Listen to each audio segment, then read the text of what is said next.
Some breaking news out of the NBA here on HQ. When it comes to Brooklyn's big fella, the seven-time All-Star LaMarcus Aldridge has decided to call it a career. The Nets forward said that he dealt with an irregular heartbeat during his last game in Brooklyn, calling it, quote, one of the scariest things I've ever experienced. Only 35 years old, played 15 seasons in the NBA, spending majority of his time the Portland Trail Blazers. Aldridge is the franchise all-time leading rebounder and scored third most points in franchise history. Aldridge was also named 5 times. We're talking all NBA teams, averaged just under 19 points. Of course, him making it official here on Twitter. And a long message to fans and those in Portland as well as Brooklyn, as well as San Antonio, saying, today I write this letter with a heavy heart. We're going talking about 15 years. I put basketball first, and now it's time to put my health and family first. I thank Portland for drafting a skinny Texas kid and giving him a chance. The city of Portland has given me some unforgettable years. And of course, closing there, you never know when something will come to an end, so make sure you enjoy every day. I can truly say I did just that. I want to bring in now our NBA insider, Rip Hamilton, and your reaction here in LaMarcus Aldridge calling career after 15 years in the league. Well, tough. I mean, surprise, I think, like everybody else. But I do understand what he means when he says, hey, you know what, I got to look, at my life after basketball. So my family is the most important thing to me. Being around, spending time with his kids. As a fan growing up, I remember, watching all the great athletes play in front of my face. And one of the guys that, I took notice of was Hank Gathers. And when Hank Gathers died on the basketball court, that was the first time I looked at an athlete of not being invincible. And a lot of times fans think that athletes, especially the great ones, are invincible. And this was a situation right here where LaMarcus Aldridge understands that, hey, you know what, his health is way more important than his basketball career. So I just agree with him. We look at it, he's been in the league for 15 years. Most of that, of course, starting out in Portland. We remember those teams. But when you look at his game, he was kind of different. One of those vintage guys that give you 20 and 10. Wasn't as physical down the block, but could somehow find a shot 15 feet from the hoop. When you look at the numbers he put up over time, what will you remember about his career? Well, LaMarcus Aldridge was a bucket. That's what I always say, a bucket, especially on the post. He was a guy that had an unstoppable fadeaway jump shot. Kind of remind me a lot of Rasheed Wallace. They are the two guys that I just felt as though once they got set, especially when they spinned off the defender, couldn't a man on this planet block his shots. And this is what I say about LaMarcus Aldridge. When you looked at his addition to the Brooklyn Nets, I felt as though that he was way more important than Blake Griffin. I think this guy was a guy that put Brooklyn over the hump, especially having a guy in the post that can demand a double team, going to make all the right plays, very unselfish. But this guy is a Hall of Fame player, and it's just sad to see that his career ends like this. When you're looking at Brooklyn there, we're talking about it. They stacked the team the last couple of weeks or so, of course, adding Blake Griffin, as you mentioned there, right there, tucked at number 2, right behind the Sixers. Most of those guys did not play last night, but when you look at the Nets moving forward, how might this kind of maybe help or harm them now that LA is out the picture?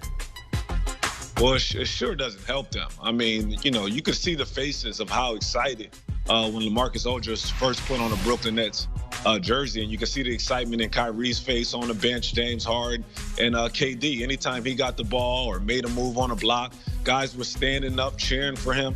So they were super excited to have him on their ball club, not just from an offensive standpoint, but from a defensive standpoint too. You remember, he just came from the Spurs, which is a great defensive squad. He understands positioning and where to be at on the floor. To have a vet like that and being able to add him to your roster, especially this late in the season, making a push for an NBA championship, this definitely hurts the Brooklyn Nets. When you're looking at fours over the time, I'm talking about power forwards here over time in his decade when he played, where does he kind of rank for you when you look at some of those guys that played the position? Maybe not, of course, he's not elevated because he doesn't have a ring, but where does he rank for you? Well, I mean, there's been a lot of great ones, but I tell you this, when you match LaMarcus Aldridge up against any of them great power forwards, the Rasheed Wallace, the Kevin Garnett's, the Dirk Nowitzki's, the Chris Webbers, there's no layoff. I mean, these guys would have to respect him just as much as he will respect them out on the floor. So I definitely think he's one of the premier power forwards in our game, especially during his career. A guy that can get his shot over anybody. He's elevated his game over the years by extending his range all the way out to the three-point line. He plays both sides of the ball. So when you can match him up against any of them great guys, to rank him, to put him in a ranking right now is just hard for me right now, but I would pair him up with any of them guys. Rip, I got to ask you, just looking at his game, and you touched on it a little bit, and others that we're talking that played the power forward there, what kind of separated him on the gap? I mentioned he can maybe stretch out to 15 or 20, and then we saw the three-shot kind of develop the later years in Portland. What was the one thing that kind of got him over the hump to put him in, the All-Star conversation, all NBA teams here at this point? One, on the offense end, he had an unguardable shot in the go-to move. I always say when you watch guys, especially elite guys, when the shot clock's going down or you need a bucket, do they have a go-to move where everybody in the world knows what move he's about to go to, but you can't do anything about it? So that from an offense end. Defensively, I mean, he understood where to be at on the floor. He was a great shot blocker. He played great team defense. And the thing that I love about LaMarcus Aldridge, he just did his job. You never heard about him in the media yelling, screaming, or, he was great off the court. He just came and played basketball and got buckets. Kind of had the same personality of a guy that I played with, Tayshaun Prince. He was all business. He understood his role. He came to play every day, and he would do anything possible to help his team win. When you look at I want to go back here to the Blazers team. Of course, you said it's too hard to put them when we're talking the best in the league over time. But when you look at the Dame Lillards, the C.J. McCollum's there, you put Clyde in there as well. Where does he rank if we're talking the Blazers all-time greats?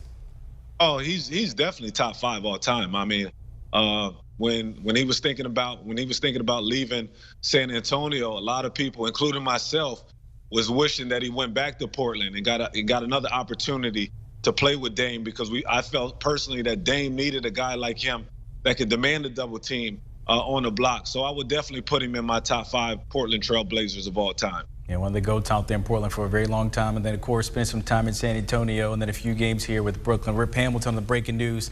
LaMarcus Aldridge retiring today. Appreciate your time. Taking a look, of course, the message that he sent to not only just the organization, fans as well, not just at Portland, but San Antonio, as Brooklyn as well. 15 years in the league, just paraphrasing here, saying, I put basketball first. Now it's time for me to put my health and family first. I'm thankful for everything the game has given me. Thanking Portland as well for drafting the skinny kid from Texas. And then the signature there, L.A., number 12. Do you want a sports network that delivers everything that matters about the game? The highlights, the picks, the instant analysis, no yelling, no fake debates, no politics. Hit the subscribe button and never miss a moment.